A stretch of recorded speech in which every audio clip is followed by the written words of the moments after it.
দূর দূর, হঠাৎ করে কেন যে এত চুল ঝরছে বুঝতেই পারছি না। কতদিন হয়ে গেল চুল ওঠা আর থামছেই না। না, এমন হতে থাকলে তো মাথায় টাক পড়ে যাবে। না না না, আজ রাজবৈদ্যের কাছে পরামর্শ নিতে হবে। কি ব্যাপার মহারাজ, আজ আপনাকে এমন চিন্তিত দেখাচ্ছে কেন? জীবনে বড় দুঃখ গোপাল, মন মেজাজ একদম ভালো নেই।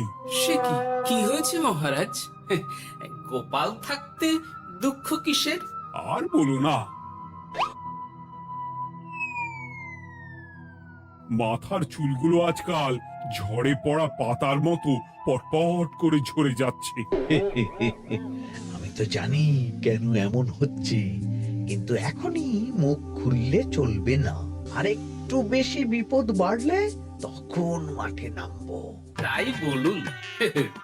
এ তো খুব ছোট ব্যাপার, চুল ঝরলে টাক পড়বে, আর সেটা পড়া কত ভালো জানেন? কথায় আছে, যত বড় টাক তত বেশি টাকা। তুমি চুপ করো তো বাপু। যদি টাক থাকলেই টাকা হতো, তাহলে তোমার টাকা কোথায়? যেটা বোঝো না সেটা নিয়ে কথা বলো না। তাই না তাই, মহারাজের ঝরছে চুল, চিন্তার ভাঁজ মাথায়। গোপাল যতই চেষ্টা করুক, চিড়ে ভিজবে না কথায়। তোমরা সকলে থামো তো দেখি। ও রাজবৈদ্য, তুমি এর কিছু উপায় বলো। আগে মহারাজ, অনেক সময় দেহে ওই লৌহের পরিমাণ কমে গেলে এমন চুল ঝরে। আপনি বরং পালং শাক, ওই কিশমিশ, কলা ও আরো কিছু ফল আমি বলে দিচ্ছি, সেগুলো বেশি করে খান।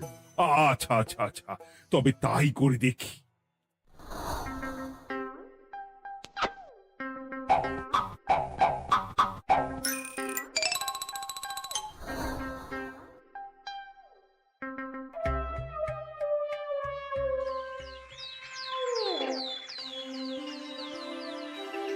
ও রাজবৈদ্য, তোমার কথা মতো শাক পাতা ফলমূল সবই তো খেলাম, চুল ঝরা বন্ধ তো হলোই না।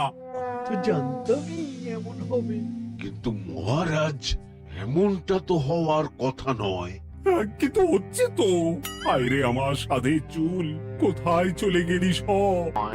এর জন্য তুমি দায়ী। তুমি এর জন্য শাস্তি পাবে বৈদ্য। আমাকে আমাকে ক্ষমা করে দিন মহারাজ, এমনটা হবে এ তো আমি ভাবতেই পারিনি। কিছু মনে করবেন না মহারাজ, ছোট মুখে বড় কথা বলছি, কিন্তু সত্যি এখানে রাজবৈদ্যর কোনো দোষ নেই। ওকে শাস্তি দেওয়াটা ঠিক হবে না মহারাজ। দেখেছেন মহারাজ, গোপালের সাহসটা দেখেছেন? আপনার মুখের উপর কথা বলছে।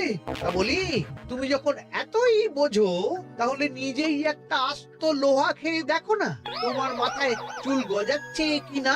ঠিকই আছে, এসব মূর্খের মতো কথা কেবল আপনার থেকেই আশা করা যায় মন্ত্রী মশাই। মহারাজ, আপনি বিচক্ষণ মানুষ, আমার শুধু অনুরোধ, আরেকবার ভেবে দেখবেন। ঠিক আছে, রাজবৈদ্যকে আমি শাস্তি দেব না, কিন্তু সকলের জন্য আমার একটা ঘোষণা আছে। কি ঘোষণা? আমার এই কঠিন সমস্যা যে দূর করে দিতে পারবে, তাকে আমি বিশেষ পুরস্কারে ভূষিত করব। এই তো পেয়েছি, এই সুযোগ কোনোভাবেই হাতছাড়া করা চলবে না। এবারের সমস্যাটা সত্যি বেশ কঠিন। কি করলে যে মহারাজের চুল পড়া বন্ধ হবে সেই উপায় মাথাতেই আসছে না। হঠাৎ করে কেন যে এমন হলো কে জানে।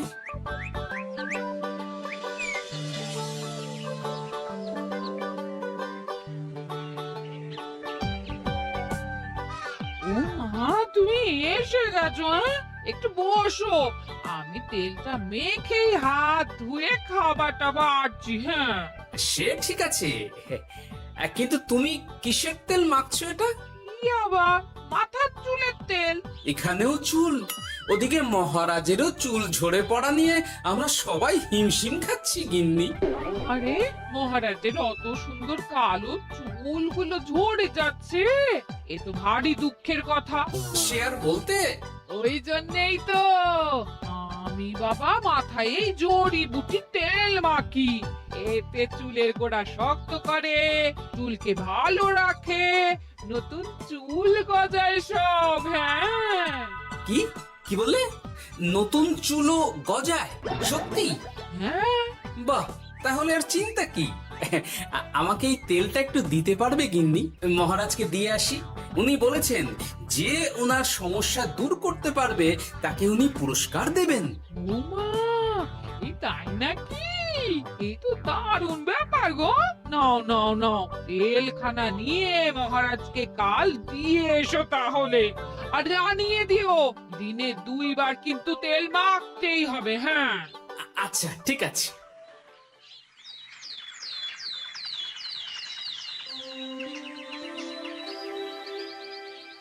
কোনো উপায় খুঁজে পেলে তোমরা?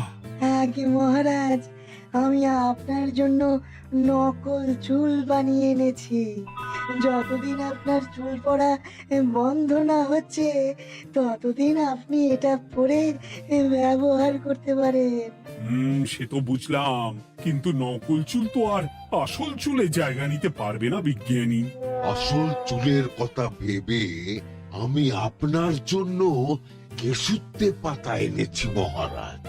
আচ্ছা বেশ, তা গোপাল, খুব তো আগের দিন বকবক করছিলে, তুমি কি এনেছো শুনি? সেটা যথাসময়ে দেখতে পেয়ে যাবেন মন্ত্রী মশাই। এটা জড়িবুটি তেল মহারাজ। আমি এটা আপনার জন্য এনেছি। এতে নতুন চুল গজায় আর চুলের স্বাস্থ্য ভালো হয়। আমার গিন্নিও ব্যবহার করে এটি, তবে দিনে 2 বার করে মাখতে হবে, তাহলেই ভালো ফল পাবেন মহারাজ। বাবা, তাহলে তুমি কেন মাখো না? আচ্ছা, আপনার সমস্যাটা ঠিক কোথায় বলুন তো মন্ত্রী মশাই? মহারাজের জন্য কিছু আনলেও কথা শোনান, না আনলেও কথা শোনান। সত্যি তো মন্ত্রী, কেন তুমি সব সময় গোপালের পিছনে পড়ে থাকো বলো তো?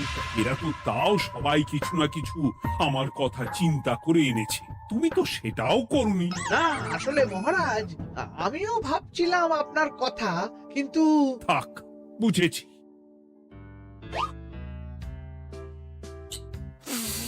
আহ, দারুণ। তেলের গন্ধটাও খুব সুন্দর। গোপাল, তোমায় অনেক ধন্যবাদ। আশা করছি ব্যবহার করলে খুব ভালো ফল দেবে। একদম দেবেই মহারাজ। দূর বাবা, ভেবেছিলাম এক, হলো আর এক। কোথা দিয়ে যে গোপালটা মাঝখান দিয়ে এসে নাক গলিয়ে ঢুকে পড়ে, খুব শক্ত পুরস্কার নেওয়ার। দেখাচ্ছি মজা।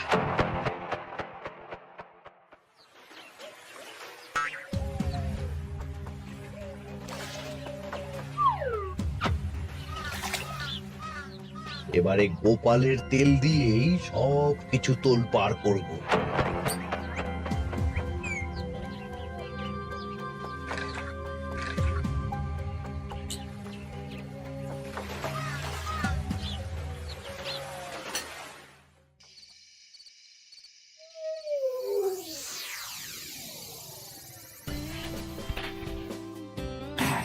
ব্যাস, হয়ে গেল 2 বার মাখা। গোপাল বলেছিল এতেই ভালো ফল পাবো, কিন্তু এখন মাখার পর মাথাটা কেমন জ্বালা জ্বালা করছে মনে হচ্ছে। হয়তো নতুন চুল গজাবে বলে এমন হচ্ছে, কাল সকালে বোঝা যাবে। এতক্ষণে বোধহয় ছোট ছোট চুল গজিয়েই গেছে। কি এটা চুল গজানোর তেল ছিল নাকি পড়ে যাওয়ার? হে ভগবান, যেটুকু বাকি ছিল সেটাও ঝরে পড়ে টাক পড়েই গেল। হ্যাঁ, গোপালই হলো যত নষ্টের গোড়া। আজ আসুক সভায়।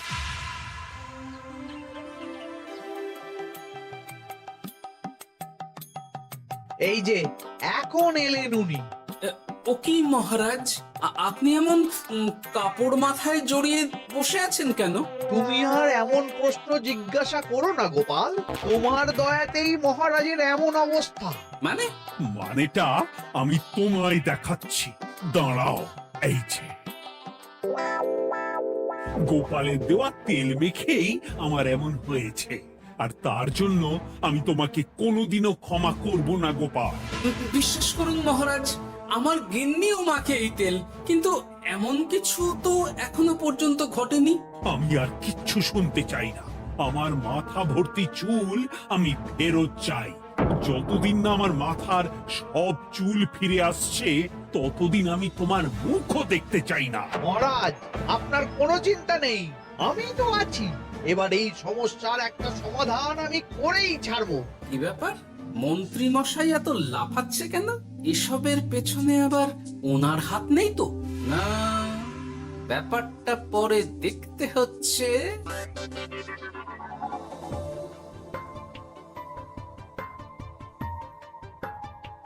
আমি বলি কি মহারাজ, এই সময়টা বরং আপনি নকল চুলটা মানে মানে পর চুলা ব্যবহার করুন। হ্যাঁ, অগত্যা, কিছু তো একটা গন্ডগোল আছেই। গিন্নিও তো রোজ মাথায় তেল মাখে, কই এমন তো হয় না। মন্ত্রী যদি কিছু করেও থাকে তাহলেও হাতে নাতে ধরবো কিভাবে? ও কি গো গোপাল দাদু, এখন এই সময় তুমি রাজসভা ছেড়ে এখানে? তোদের দাদু আর রাজসভায় যাবে না রে? কি বলছো গো? কেন? আর কেন, বিনা দোষে এমন শাস্তি। তোমায় শাস্তি দিয়েছে, তুমি শুধু বলো কে তোমার সাথে কি করেছে, বাকিটা আমরা বুঝে নিচ্ছি। আচ্ছা বলছি, কৃষ্ণনগরের মন্ত্রী মশাইয়ের বাড়িটা কোন দিকে একটু বলতে পারবেন? কৃষ্ণনগরে নতুন নাকি?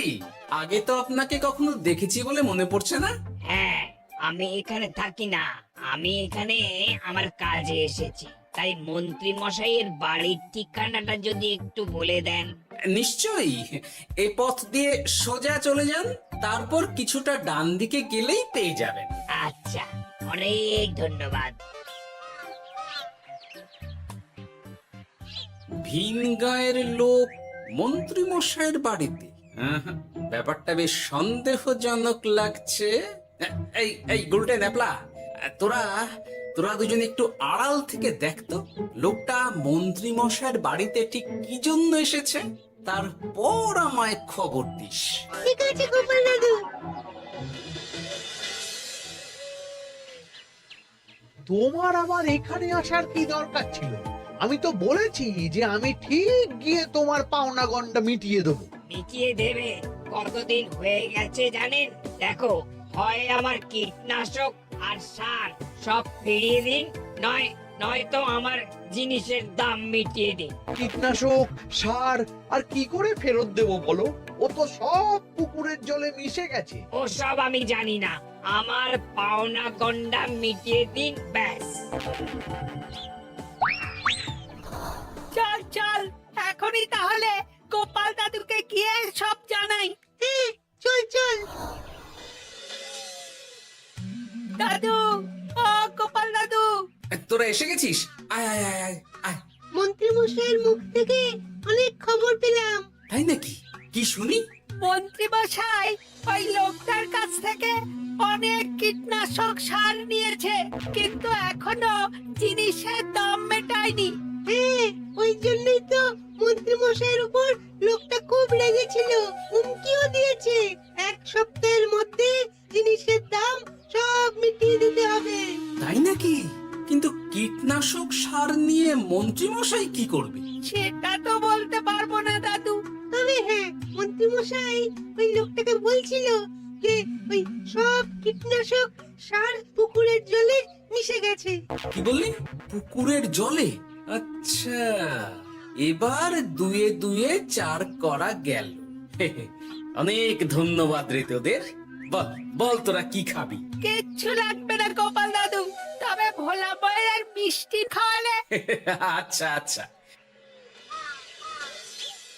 কি করে যে মহারাজকে আসল ব্যাপারটা বোঝাই, কিছু তো একটা উপায় বের করতেই হবে।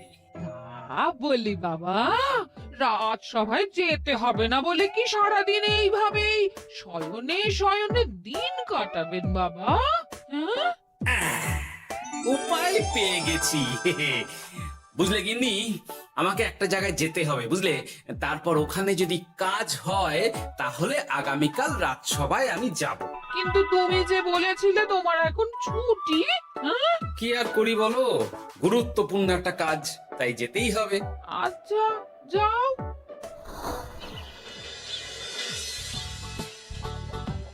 ওই গো বিজ্ঞানী, আরে গোপাল যে, বলো। এই যে বিজ্ঞানী, একটা বিশেষ দরকারে তোমার কাছে এলাম, বুঝলে? হ্যাঁ, বলোই না। আচ্ছা, এই দূষিত জলকে কিভাবে আবার পরিশুদ্ধ করে বলতে পারবে? কেন পারবো না? এই জলের মধ্যে একটু চুন আর ফটকিরি দিয়ে দিলেই জল আবার দূষণ মুক্ত হয়ে যাবে। তবে ওগুলো দেওয়ার পর কিছুদিন সেই জলকে ব্যবহার করা বন্ধ রাখতে হয়। হ্যাঁ। আচ্ছা আচ্ছা, অনেক ধন্যবাদ, আসি তাহলে। হ্যাঁ,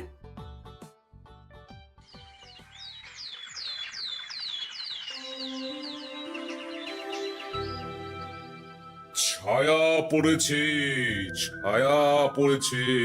আমি বেশ বুঝতে পারছি তার ছায়া পড়েছে এখানে। কার ছায়া পড়েছে? আজকাল তোর মাথা থেকে অনেক চুল ঝরে পড়ছে, তাই না? আগে হ্যাঁ সাধু বাবা, আপনি একদম ঠিক কথা বলেছেন। ও বাবা, এই আবার কোথা থেকে উদয় হলো? আরে আমি একা গিয়ে সেই স্নানের পুকুর পরিদর্শন করতে চাই। যথা আজ্ঞা বাবা।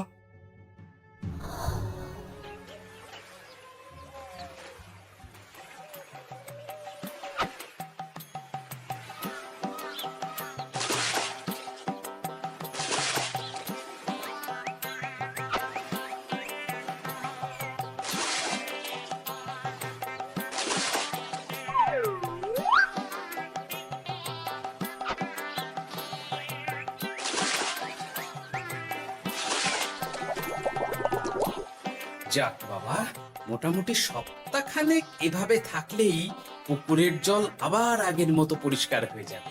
এবার শুধু মহারাজকে একটু বুঝিয়ে বললেই হয়ে যাবে।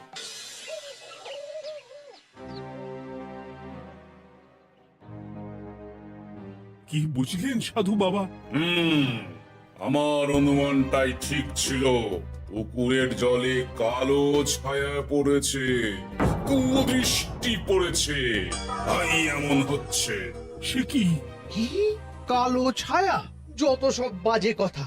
জল দূষণ করলাম আমি, আর দোষ পড়ছে কালো ছায়ার উপর। তাহলে এখন কি হবে? চিন্তার কোনো কারণ নেই। আমি মন্ত্রপুত ভস্য ছড়িয়ে দিয়েছি। এক সপ্তাহ ওই পুকুরের জল স্পর্শ তো দূর, পুকুরের কাছেও যাওয়া নিষেধ। তাহলে আমার মোহরের কি হবে? যথা আজ্ঞা সাধু বাবা। ও কি, তাহলে মহারাজ এতদিন স্নান করবেন কোথায়? সে কথা কাউকে চিন্তা করতে হবে না। মহারাজের ওপরে কালো ছায়া পড়া জল পড়েছে, তাই আগে সেটা শোধন করতে হবে। আমাকে তাহলে কি করতে হবে সাধু বাবা? আমার শিষ্য গোপাল আমাকে আগেই এই বিষয় জানিয়েছিল। আমি তার হাত দিয়েই তোর স্নানের জল পাঠিয়ে দেব। তাই আগামী এক সপ্তাহ সেই জল দিয়েই তোকে স্নান করতে হবে। কি গোপাল? দেখছো তো মন্ত্রী, গোপাল আমাকে কত ভালোবাসে।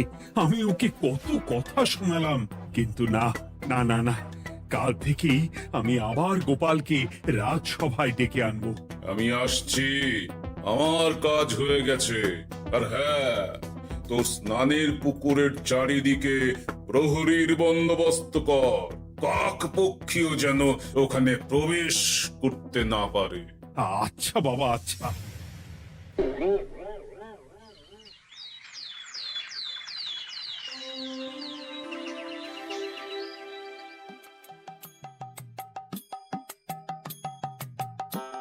গোপাল, তোমাকে আবার এখানে দেখতে পেয়ে আমার খুব ভালো লাগছে। তোমার গুরুদেব গতকাল এসেছিলেন, কিছু মনে করো না।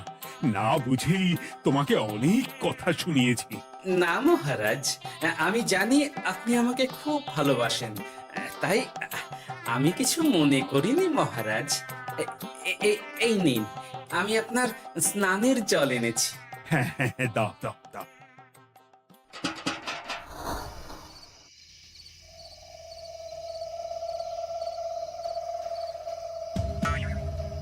ও বাবা, পুকুরের কাছে যে গিয়ে দেখবো সে উপায় নেই।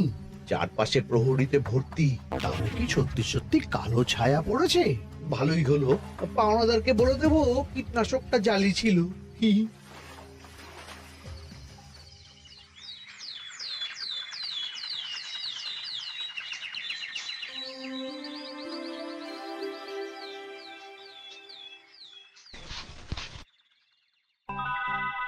এই তো আমার সেই পুরনো কালো চুলগুলো আবার ফিরে এসেছে। আহা, কি যে আনন্দ হচ্ছে দেখে। আজ 1 সপ্তাহ সম্পূর্ণ হলো। গোপালের জন্য আমার স্নানের পুকুর থেকে কালো ছায়া দূর হয়েছে। আমাকে এই সমস্যা থেকে দূর করার জন্য আমি গোপালকে 100টি মোহর উপহার দিতে চাই। ধন্যবাদ মহারাজ। দূর, আমার আর ভালো লাগে না। সব সময় গোপালই মোহর পায়, এটা তো আমার পাওয়ার কথা ছিল। এদিকে আজকে পাওনাদারও আসবে।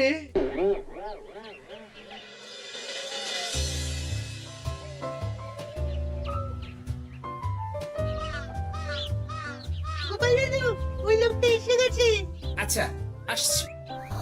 এটা তো মন্ত্রীর বাড়ির দিকে রাস্তা। আমরা তাহলে ওদিকে কেন যাচ্ছি গোপাল?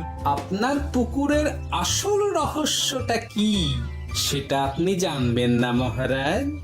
মানে নিজের চোখেই দেখুন, তাহলে বুঝতে পারবেন।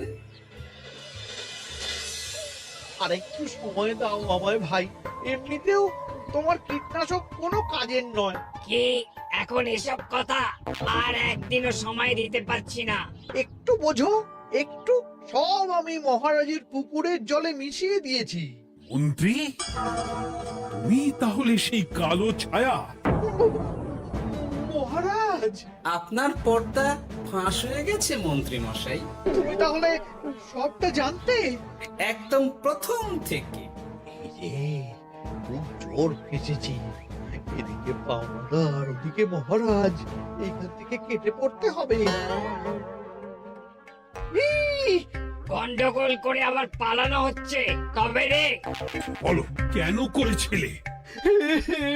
মহারাজ, আমি ভেবেছিলাম আপনার সব চুল উঠে গেলে আমি আপনার কাছ থেকে চুল গজানোর ওষুধ দেওয়ার নামে অনেক টাকা লুটবো। কিন্তু সেই ভাবনা ভাবনাই থেকে গেল, সেগুড়ে যে বালি হয়ে গেল। ভাবা যায় চুলের জন্য চুলো চুলি। হাসির রাজা, জ্ঞানের রাজা, রসিক রাজা।